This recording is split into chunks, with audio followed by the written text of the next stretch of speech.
Kama kawaida, kama kalambwanda, siku ya Jumapili ilivyokuwa, niliamka asubuhi, nikajiandaa, nikapigiwa simu kupa kuna kazi, kuna wasanii wanachia movie yao ambayo inaitwa The Pain. So mwanaume nikafika pale kwa ajili ya kufanya interview.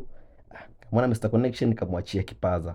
Nikabidi nikae nyuma ya kamera bana, tukawa tunaondoka zetu tunaelekea kanisani na mwanangu Widi.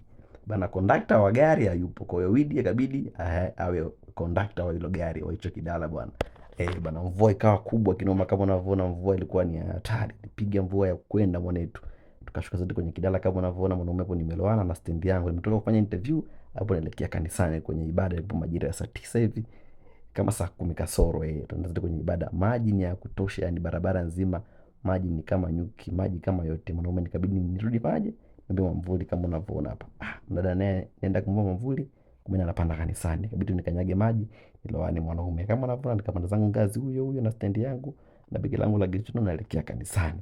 Muda wa ibada mwanaume. Church boy kama unavyoona kaingia zangu kanisani na mwanangu Idi hapo. Nikatoa begi langu nikaanza kujifutafuta maji kama unavyoona. Nikaanza kurekodi zangu matukio kama unavyoona kama kawaida kama kalambwanda.